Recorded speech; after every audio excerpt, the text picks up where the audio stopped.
You should always choose your strongest subject.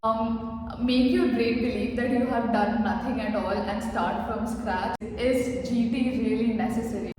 Hello, it's Krisha again. And today, since you know how CUET is just around the corner, it is about time that we start with its preparation. So in today's video, let's dive into the preparation strategies, what I did for CUET, and everything that you can do to perhaps get a good score in CUET and get into the college that you want. So let's get into it.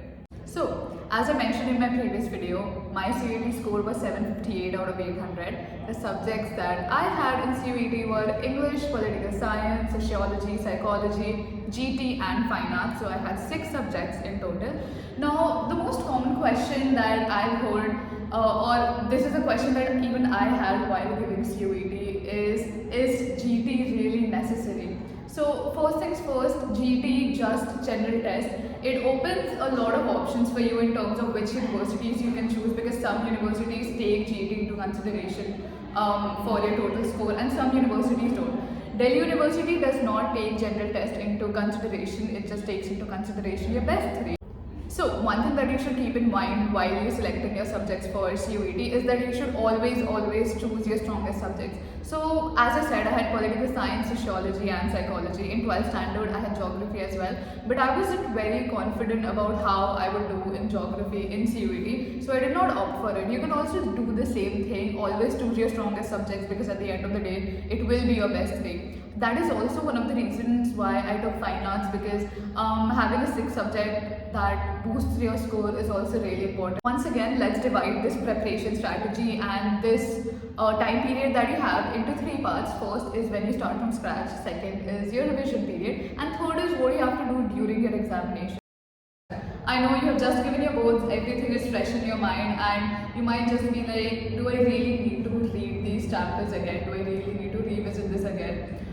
You might already be very confident in your preparation for boards, and that may cloud your judgment for how you're going to prepare for CUET. So don't let that happen. Start again, start from ground zero, start as if you know nothing, start reading your NCERTs again, your books again, and start preparing for all the chapters again, because this is one thing where I lagged for one of the subjects. I was very confident, but I was confident to the point that I thought not revising it too much will yield good scores for me in CUET, and that did not really happen.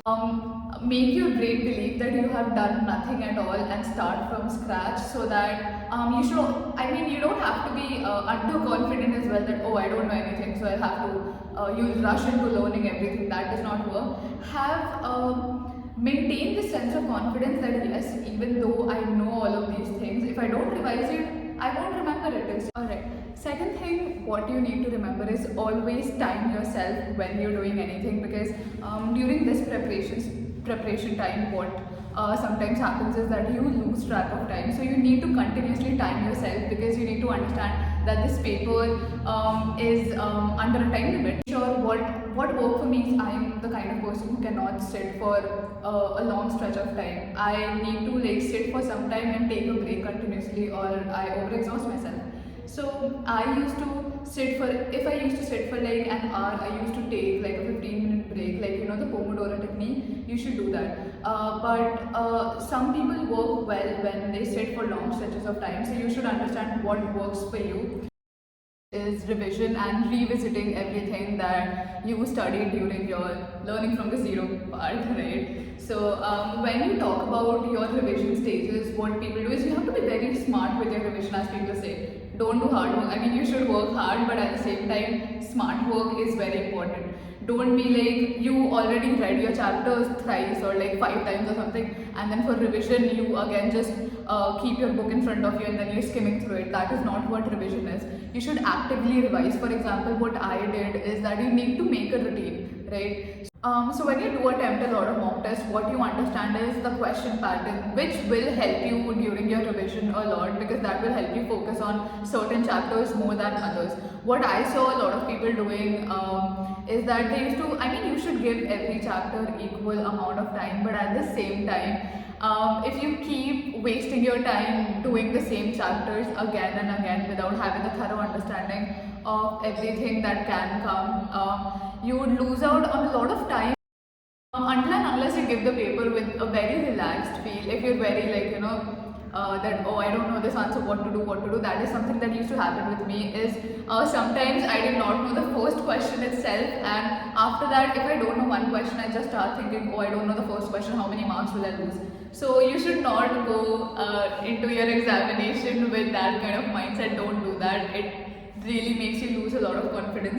So this is one preparation strategy that I think adults have always told us, and I used to not understand it back then when I was in school, but now I understand it so much, so clearly and so nicely, is that be healthy, stay healthy. Anyways, that is it for today's video. Stay tuned for the next video. Subscribe. Bye bye.